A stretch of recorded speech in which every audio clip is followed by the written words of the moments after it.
প্রশ্ন হলো শবে বরাতের আমল সম্পর্কে কিছু বলুন কোরআন সুন্নাহর আলোকে। ভাইরা আমার, শবে বরাত অর্থাৎ মধ্য শাবানের যে রাত, লাইলাতুন নিসফে মিন শাবান, এই রাত সম্পর্কে বিভিন্ন হাদিস থেকে বোঝা যায় আল্লাহ রাব্বুল আলামিন মুশরিক, শিরকে লিপ্ত এবং হিংসুক, কারোর প্রতি হিংসা রাখে এইরকম দুই ব্যক্তি ছাড়া বাকি যারা কারোর প্রতি হিংসা রাখে না, শিরকে লিপ্ত না, এই মানুষগুলোকে আল্লাহ তাআলা সাধারণ ক্ষমা ঘোষণা করেন। এবং এই রাতের ফজিলত সম্পর্কে অনেকগুলো হাদিস আছে। সেই হাদিসগুলোর বেশিরভাগের সনদের ব্যাপারে মুহাদ্দিসদের রেকমেন্ড হলো, মূল্যায়ন হলো যে সেগুলো দুর্বল, কিন্তু সবগুলো হাদিসকে একত্র করলে এই রাতের ফজিলত একেবারে অস্বীকার করার সুযোগ থাকে না। আবার আমরা এটাকে যেভাবে বছরের সবচেয়ে গুরুত্বপূর্ণ রাত বানিয়ে নিচ্ছি সেটাও সঠিক না, কারণ বছরের ইবাদতের জন্য সবচেয়ে ফজিলতপূর্ণ রাত কোনটা? শবে কদর না শবে বরাত? শবে কদর। তো সেটার চাইতে আপনি এটাকে যদি গুরুত্বপূর্ণ বানিয়ে ফেলেন সেটা অবশ্যই পরিত্যাজ্য। এই মাসের মধ্য রজনী, যেটাকে লাইলাতুন নিসফে মিন শাবান হাদিসে বলা হয়েছে, শাবানের মধ্য রজনী, শাবানের মধ্য রাত, মাঝামাঝি রাত অর্থাৎ 15তম রাত, যেটি এই 14ই শাবান দিবাগত রাত বা মধ্য শাবান রজনী, যেটাকে আমাদের দেশে শবে বরাত বলি আমরা, এই রাত সম্পর্কে অনেকগুলো হাদিস বর্ণিত আছে। সবগুলো হাদিসকে সামনে রাখলে যে জিনিসটি আমাদের কাছে পরিষ্কার হয় তা হলো যে এই রাতের ফজিলত আছে, একেবারে কোনো ফজিলত নাই এটা যেমন সঠিক নয়, আবার একইভাবে আমাদের কাছে এটাও পরিষ্কার হয় এই রাতকে আমরা অনেকে এত মর্যাদার রাত মনে করি যে লাইলাতুল কদরের চাইতেও গুরুত্ব বেশি দিয়ে থাকি। আমাদের দেশে এই রাতে যত বেশি ইবাদত বন্দেগী করার জন্য মানুষ চেষ্টা করে, মসজিদে আসে, একত্রিত হয়, শবে কদর পাওয়ার জন্য এর ছিটে ফোটা বা এর সামান্যতম চেষ্টাও মানুষ সাধারণত করে, অথচ এ রাতের এত ফজিলত নাই যত ফজিলত বলা হয়। বিশেষ করে এ রাতে ভাগ্য নির্ধারণ হওয়া সম্পর্কিত বর্ণনাগুলো গ্রহণযোগ্যতার লেভেলে উত্তীর্ণ নয়, বরং সূরা দুখানের আয়াত থেকে বোঝা যায় সারা বছরে বান্দার ভাগ্যটা ঠিক হয় লাইলাতুল কদরে। যেই লাইলাতুল কদর বা শবে কদর হলো রমজানের শেষ দশকে। সূরা দুখানে আল্লাহ রাব্বুল আলামিন বলেছেন ফিহা ইউফরাকু কুল্লু আমরিন হাকিম। তার আগের আয়াতে আল্লাহ বলেছেন ইন্না আনজালনাহু ফি লাইলাতিন মুবারাকা, আমি কোরআনকে একটি বরকতময় রাতে নাজিল করেছি। এরপরের আয়াতে আল্লাহ বলেছেন ফিহা, সেই বরকতময় রাতে, যে রাতে কোরআন নাজিল করা হয়েছে, সেই রাতে গুরুত্বপূর্ণ বিষয়গুলো ধার্য করা হয়, পৃথক করা হয়। এবং এই আয়াত থেকে বোঝা যায় যে রাতে কোরআন নাজিল হয়েছে অর্থাৎ লাইলাতুল কদর, সে রাতে আল্লাহ তাআলা ভাগ্য ঠিক করেন। তবে হ্যাঁ, লাইলাতুন নিসফে মিন শাবানের একেবারে ফজিলত নাই, ব্যাপারটা সেরকম নয়। এ রাতে আল্লাহ রাব্বুল আলামিন হিংসুক এবং মুশরিক ছাড়া, যারা অন্যের প্রতি হিংসা করে এবং যারা শিরকে লিপ্ত, এই মানুষগুলো ছাড়া বাকি মানুষগুলোকে আল্লাহ তাআলা সাধারণ ক্ষমা ঘোষণা করেন। অতএব আল্লাহর ক্ষমা পাওয়ার জন্য এই রাতে বান্দা চেষ্টা করবে, তার আগে থেকে নিজেকে শিরক থেকে পরিচ্ছন্ন করবে। কারোর প্রতি হিংসা থাকলে, শত্রুতা থাকলে, বিদ্বেষ থাকলে সেটা থেকে নিজেকে পরিষ্কার করার চেষ্টা করবে একজন ইমানদার মানুষ। এ হলো শাবান মাসে একজন ইমানদারের করণীয়। বিশেষ করে এই মাসে রমজানের জন্য আগে থেকে প্রস্তুতি নিতে হবে। কি প্রস্তুতি?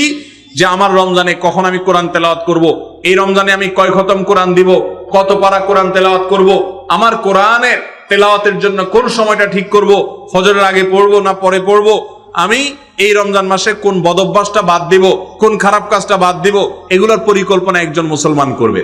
আমরাও রমজানের প্রস্তুতি নেই, কিন্তু সেই প্রস্তুতিটা হলো কি, এখন থেকে অনেকে সয়াবিন তেল কেনা শুরু করছে, যে রমজান মাস আসতেছে, প্রচুর পরিমাণ পেঁয়াজি খেতে হবে, প্রচুর পরিমাণে বেগুনি খেতে হবে, প্রচুর পরিমাণে ছোলা বুট ভাজা খেতে হবে। অতএব আগে থেকে তেলের যে দাম এখনই বাড়া শুরু হয়েছে, না জানি রমজানে কত টাকা হয়। অতএব বেগুন, বেসম, ছোলা, চিনি এগুলো কিনে স্তূপ করে আমরা রমজানের প্রস্তুতি নিই। ঠিক না বে ঠিক? শাবান মাসে একজন ইমানদার রমজানের প্রস্তুতি নেবেন এইভাবে যে রমজান মাস আসছে, এই মাসে আমি কোন টাইমে কোরআন তেলাওয়াত করব। ভোর রাতে সাহরি খেতে উঠি, ভোর রাতের সময়টা কত গুরুত্বপূর্ণ, কত দামি সময়।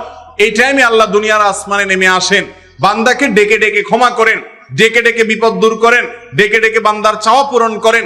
এই টাইমে উঠে তাহাজ্জুদের নামাজ পড়ে আল্লাহর কাছে চোখের পানি ফেলা, দোয়া করা, হাত তোলা, মোনাজাত করা, এটা তো আমাদের কপালে অন্য সময় হয় না।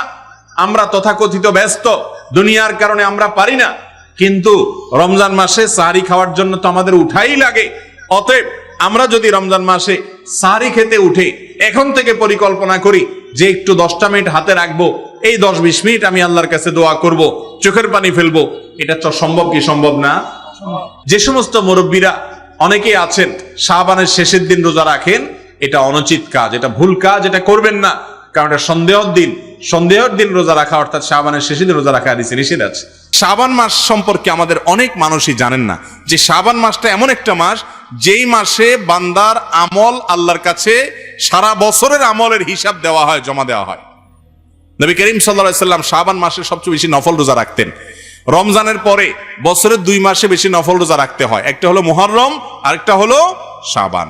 নবী করিম সাল্লাল্লাহু আলাইহি সাল্লাম সম্পর্কে আমাদের আয়েশা রাদিয়াল্লাহু আনহা, উসামা ইবনে যায়েদ রাদিয়াল্লাহু তাআলা আনহু আর বিভিন্ন হাদিস সাহাবীরা বর্ণনা করেছেন যে তিনি শাবানে যত রোজা রাখতেন রমজানের পরে অন্য কোনো মাসে এত রোজা রাখতেন না।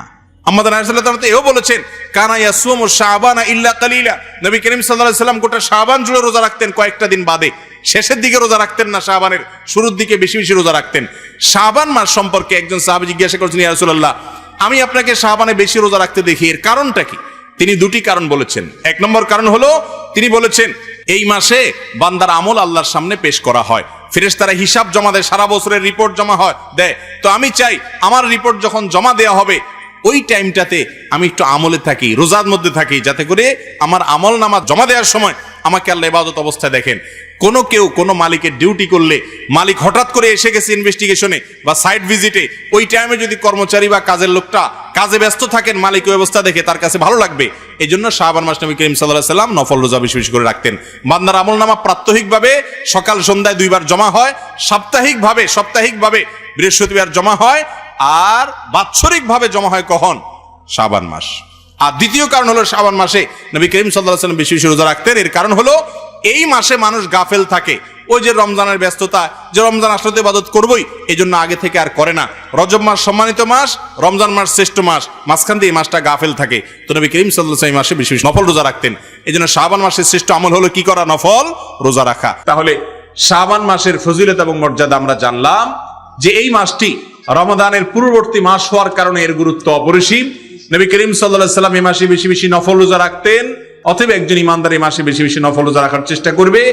এই মাসের মধ্য রজনী, শাবানের মধ্যরাত, মাঝামাঝি রাত, অর্থাৎ 15তম রাত, যেটি এই 14ই শাবান দিবাগত রাত বা মধ্য শাবান রজনী, যেটাকে আমাদের দেশে শবে বরাত বলি আমরা, এই রাত সম্পর্কে অনেকগুলো হাদিস বর্ণিত আছে।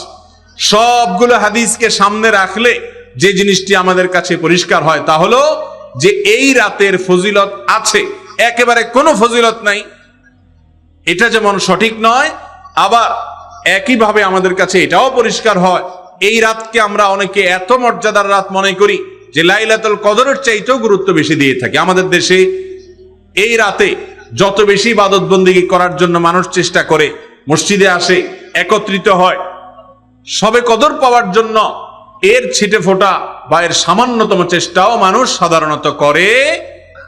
অথচ এ রাতের এত ফজিলত নাই যত ফজিলত বলা হয়।